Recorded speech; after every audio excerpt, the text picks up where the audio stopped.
entrevistado de hoje é natural de Porto Alegre, formado em Direito. Ele é oriundo de uma família inteira de torcedores colorados. Aqui do meu lado, o atual presidente do Esporte Clube Internacional. Fala, presidente! Bom, primeiro, muito obrigado pelo convite. Uma satisfação estar aqui nesse programa, falando aí com a audiência da TV Bandeirantes. Vamos lá, vamos conversar.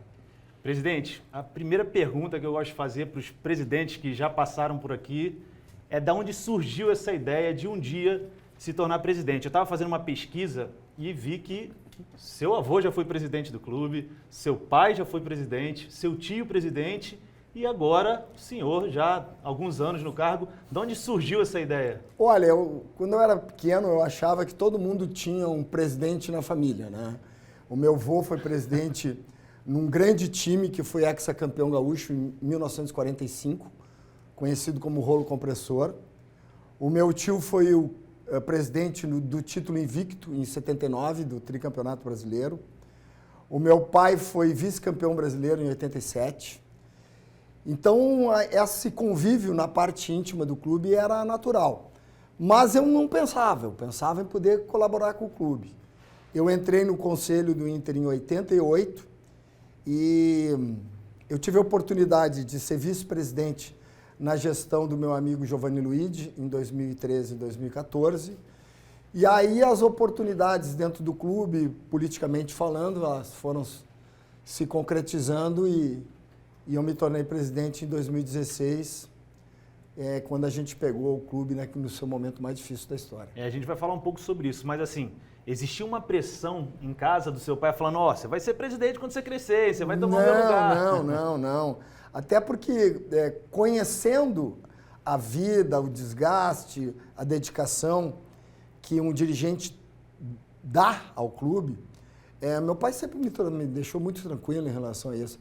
Minha mãe que dizia, tu não vai te meter nessa, guri. Dizia. Mas futebol é uma paixão, né? E tu tendo a oportunidade de trabalhar e ajudar um clube que faz parte da minha formação familiar, né? Porque a minha segunda casa era mais ou menos o Internacional. Então eu ia acompanhar treinos, eu acompanhava meu pai depois do jogo no vestiário. Então era uma coisa muito próxima à intimidade do clube.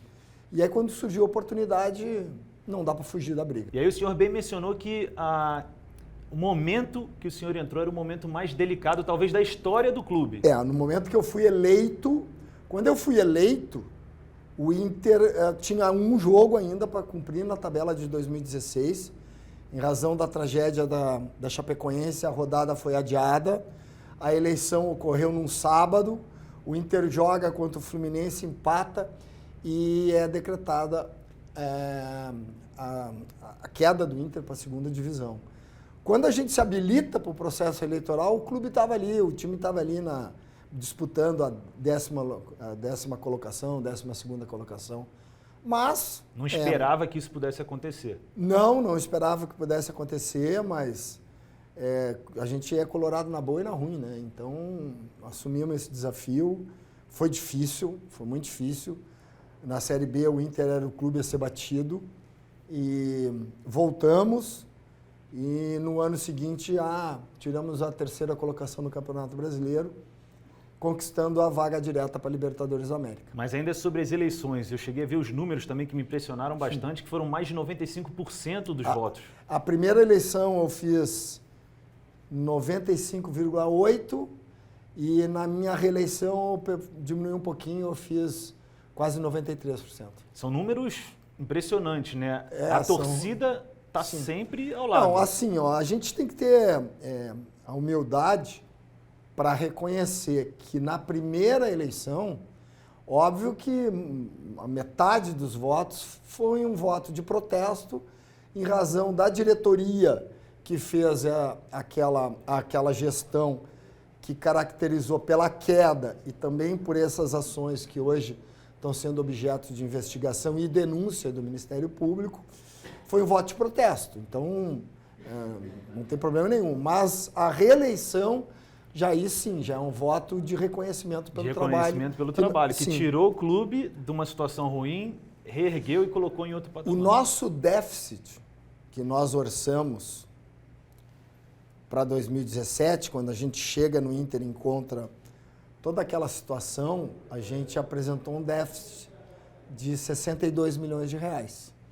E em 2018 esse déficit caiu para menos de 10 milhões. E se o senhor conseguisse sair da posição de presidente, virasse ali o torcedor que assiste os jogos, como que o senhor avaliaria a sua gestão na primeira passagem e agora durante essa segunda? Eu acho que nós estamos num processo de crescimento. Quando nós chegamos no Inter, havia um grupo identificado com aquele sucesso dentro de campo, com contratos longos. Foi uma engenharia muito grande para poder mudar o que a gente e a mídia chama de a fotografia do grupo. Nós conseguimos fazer isso sem grandes gastos. O Inter, só por exemplo, esse ano, nós não investimos mais do que 4 milhões de reais em futebol. Mas conseguimos já em 2017, que era a nossa meta. O Inter tinha uma única missão em 2017, que era voltar para a Série A, e voltamos. 2018, já fizemos um time melhor que 2017. Chegamos a brigar até as últimas rodadas pelo título brasileiro. O Palmeiras foi o time que puxou o campeonato em 2018. E nós conseguimos a vaga para a Libertadores. É óbvio que nessa reta final do Brasileiro, a nossa equipe caiu um pouco de produção. Teve um baque grande, a perda da Copa do Brasil. A gente vai falar um pouco disso. O Internacional, na fase de grupos da Libertadores, foi a terceira principal, melhor classificada. Depois, fizemos alguns confrontos muito bacanas contra o River Plate, contra o Palmeiras pela Copa do Brasil, com o Cruzeiro pela Copa do Brasil. E é continuar. A gente tem que ter serenidade na vitória, serenidade na derrota. A gente continua brigando pela vaga da Libertadores. Vamos conseguir o nosso objetivo e no ano que vem fazer um time melhor que o desse ano. E em relação ao CT, ao Centro de Treinamento de Guaíba, que está sendo, parece que foi aprovada. Sim. Uma verba. Não, é assim, em 2014 eu era vice de futebol e primeiro vice eleito da gestão do Giovanni Luigi. E houve uma doação de uma área do outro lado do Beira-Rio, do outro lado, às margens do Guaíba, de mais ou menos 90 hectares. Uma área que tem que ter um bom percentual de preservação ambiental. Existem 42 figueiras que têm que ser preservadas. Então não é uma área assim que tu vai passar a terraplenagem e vai construir como tu bem entenderes, né? Só que essa era uma doação onerosa, ela não era em caráter definitivo. O Grêmio recebeu, se eu não me engano, no final do ano passado, uma área às margens do Guaíba, próximo ao seu estádio, em caráter definitivo, onde está o seu CT profissional. Qual foi a ideia? O CT do Grêmio, as duas áreas têm valores aproximados. A do Grêmio é menor, mas está dentro de Porto Alegre. A do Inter é maior e está ali na região metropolitana, do outro lado do Rio. Por quê? Por que a gente fez esse movimento junto à Assembleia Legislativa? Que tu tendo essa propriedade da área, tu tendo essa área em caráter definitivo, tu pode trabalhar através de recursos de incentivo ao esporte, pelo menos um pontapé inicial para dar início a uma obra, para a gente começar principalmente atendendo as categorias de base e continuar sendo um clube que tem como característica a formação de atletas. E em relação às críticas, elogios que acontecem no meio do futebol, o senhor costuma usar um pouco o Twitter, né, como forma, às vezes, de se comunicar com a torcida, e os elogios, quando vêm, são muito fáceis de serem recebidos, obviamente, mas as críticas, quando a bola não entra, chegam de todas as formas, né? Como é que o senhor lidar com isso? Tranquilo, é normal. Eu acho que quem não está preparado para conviver com a crítica, com a opinião diferente, não pode, tem que pensar bem quando tiver uma oportunidade de trabalhar numa função de grande exposição. O futebol é uma vitrine muito grande da nossa sociedade, mexe com a emoção do torcedor, das pessoas que curtem o esporte, que se apaixonam pelos clubes. Então é tranquilo, eu tenho um respeito muito grande pela opinião da mídia, a mídia tradicional, mas a gente que acompanha as redes sociais sabe que ali tem um ambiente que às vezes, numa dificuldade, num tropeço, tem um tom mais bélico, mas tranquilo, é conviver com isso e tentar ganhar um jogo na próxima rodada. E em relação ao assunto que pode ser o mais polêmico do ano, né, que é essa questão do VAR. Não só o Inter tem sido prejudicado, eu acho que diversos clubes estão se sentindo prejudicados em relação a isso. Como que o senhor analisa a chegada do VAR no Campeonato Brasileiro? Olha, eu tenho que ser coerente. Eu acho que uma das coisas mais importantes é tu manter a coerência como dirigente, a coerência como profissional do clube, os jornalistas, a gente às vezes cobra um pouco de coerência também. E lá, o ano passado, o Inter foi sempre um dos clubes, e principalmente eu, Romildo, presidente do Palmeiras, e mais 3 fomos os vencidos na reunião da comissão técnica que não implantou o VAR. Aí depois de um jogo contra o Vasco, se eu não me engano, faltavam 6 ou 7 rodadas para o Brasileiro, aquele juiz que fica atrás do gol, aos 46, o Inter estava ganhando o Vasco, ele dá um pênalti que só ele viu e aí a gente voltou a postular o VAR na reta final do Brasileiro e o VAR virou uma realidade esse ano. Eu acho que o VAR está em processo de aprendizagem. Tem tem várias coisas que a gente tem que refletir. Quando a gente vê um jogo do campeonato inglês, dá inveja, né? Dá inveja. Resolvido em segundos. 45 segundos.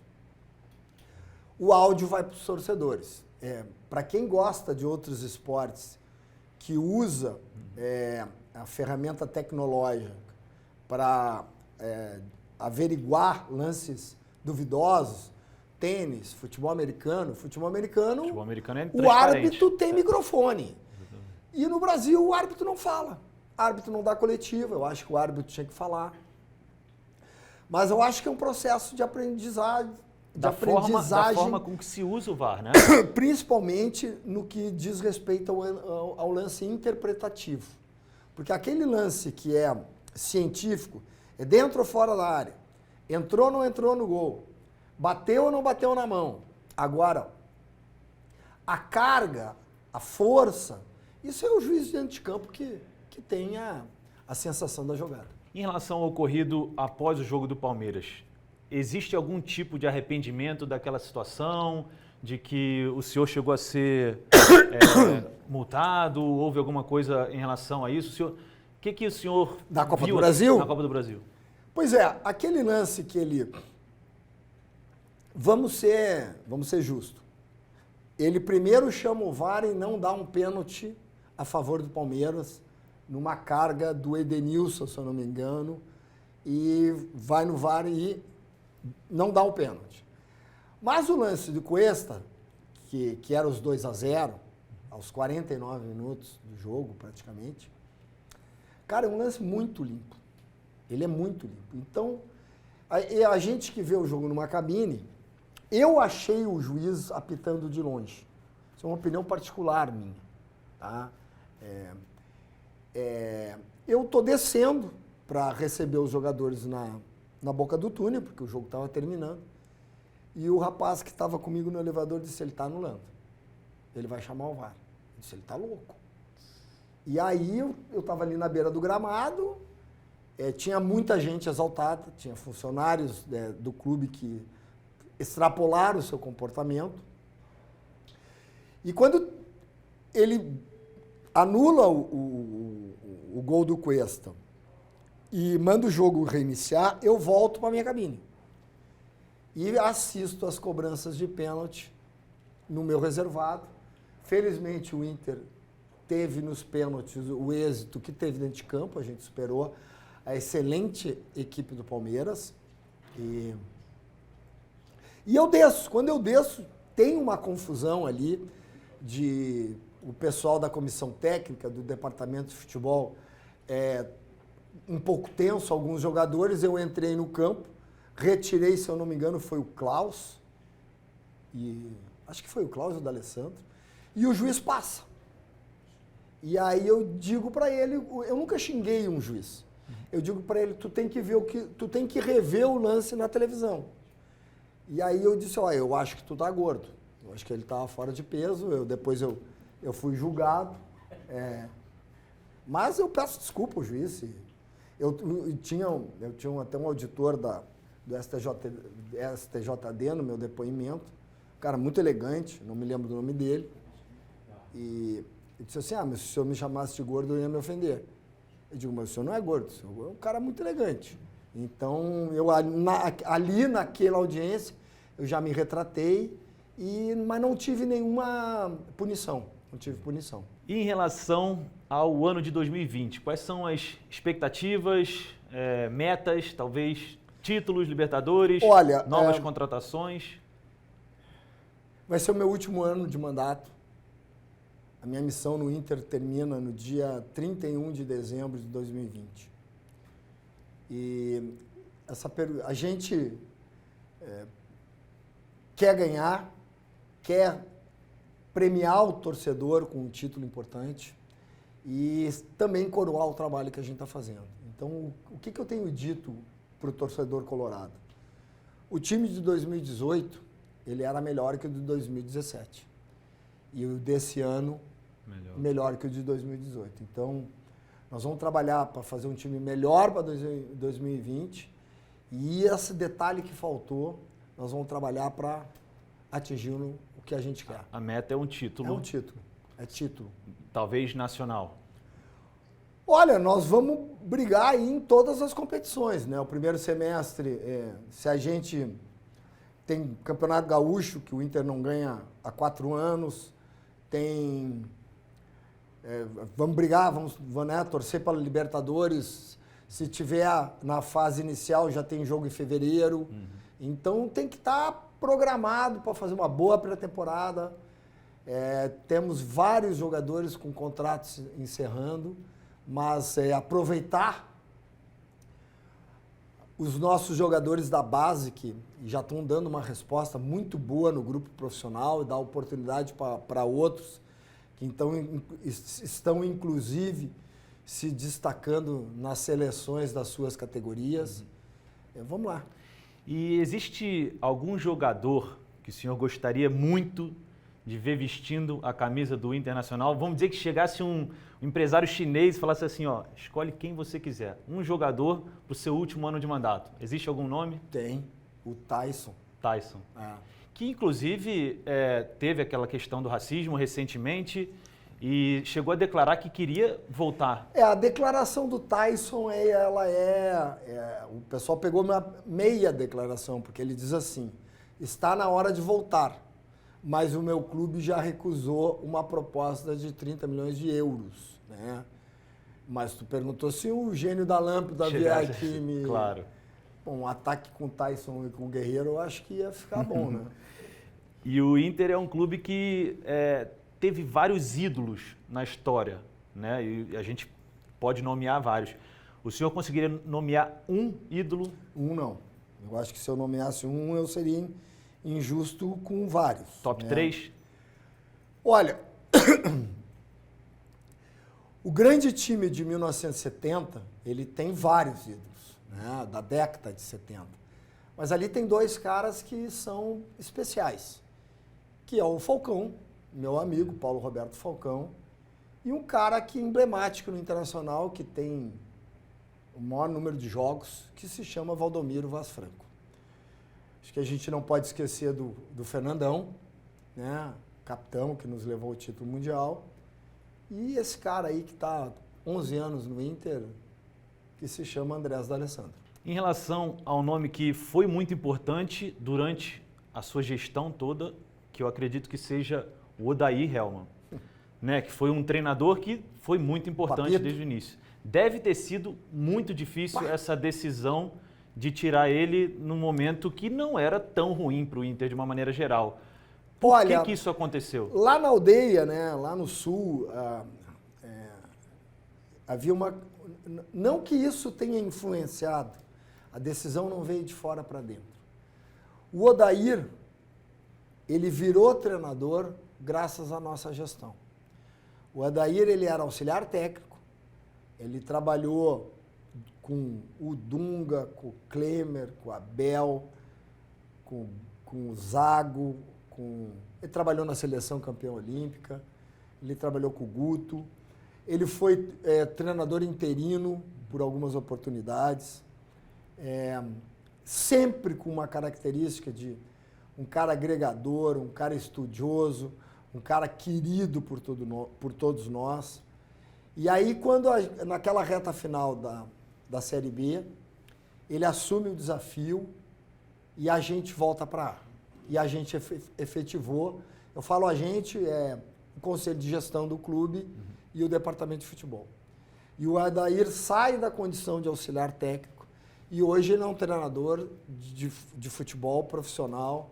Treinador de ponta, né? Treinador de ponta, capacitado a trabalhar em qualquer clube do país. Ele pode, inclusive, ter a sua atividade exercida no exterior. Mas o que aconteceu? A gente entendia que, em razão daquele estado anímico, a gente precisava dar uma mudada no vestiário, uma mudada no ambiente. Pô, eu conheço o Odair desde o tempo que ele é jogador. Ele voltou a trabalhar no Inter em 2009, se eu não me engano, depois do acidente aquele do ônibus do Brasil de Pelotas. Acho que, se eu não me engano, foi o ex-presidente Fernando Carvalho que oportunizou a ele trabalhar nas categorias de base e ele foi conquistando etapas na sua caminhada em crescimento profissional. E quando eu fui para o futebol em 2013, ele veio para a comissão permanente do clube, do departamento de futebol. Mas é muito difícil. A pior coisa que um dirigente tem para fazer numa temporada é trocar de treinador. Mas, às vezes, é inevitável. Mas aí, ainda nesse gancho de treinador, o Zé vai ser o permanente para 2020? Ainda está sendo avaliado? Como é que está? Não, o Zé tem contrato conosco. O contrato do Zé vai até 31 de dezembro desse ano. Quando terminar o campeonato, eu comentei isso num veículo lá no Porto Alegre essa semana. E já estão cogitando outros nomes. Nós vamos fazer um diagnóstico no futebol. Tem aí outros nomes que já estão sendo especulados na mídia e tal, mas a gente vai trabalhar isso depois do Campeonato Brasileiro. Óbvio que nós estamos fazendo nosso planejamento, não só no que diz respeito ao treinador, mas também na qualificação da equipe. Claro. E a gente, quando chega perto do final aqui do Fala Presidente, a gente faz um bate-bola, que eu falo o nome e o senhor responde meio que de forma mais rápida o que vier à cabeça, sem pensar. Pode ser? Tá bom. Primeiro, eu queria começar com Fernandão. Lenda. D'Alessandro.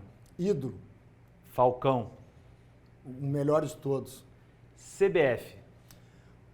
A CBF eu acho que é o principal aliado dos clubes, né? A gente não pode ser resumido numa palavra. A CBF está num processo de profissionalização, de transparência, é uma nova gestão. O Inter faz parte da comissão de clubes, ela procura a proximidade entre os clubes e a gente deseja sucesso para a CBF, que a CBF tendo sucesso, os clubes receberão o retorno. Grenal. O maior clássico da América. Grêmio. O melhor rival que o Inter pode ter. Romildo Bolzan. Presidente do Grêmio, com louvor, um amigo, e está dignificando essa relação Inter e Grêmio, que a gente está mantendo uma amizade que a gente vem desde o tempo de colégio e a expressão grenalização não atrapalhou na nossa relação, procurando botar os dois clubes no seu patamar mais alto. Isso eu acho muito interessante. Eu já entrevistei o presidente do Fortaleza, o Marcelo Paes, e ele está tendo uma relação muito próxima ao presidente do Ceará, que é o arquirrival, E eu acho que ajuda também nas torcidas, né? Essa questão da briga, da rivalidade, eles entenderem que os dirigentes são amigos, que eles se dão bem, têm uma boa relação. Meu pai, que também foi presidente, ele tinha um amigo de infância que também foi presidente do Grêmio, que é o Dr. Flávio Albino. Então, esse convívio saudável, eu aprendi em casa. Como é que, enquanto dirigente, se eu não tiver uma postura de respeito ao meu principal rival, ao rival histórico do Inter, a gente se trata lá no Sul como co-irmãos, né?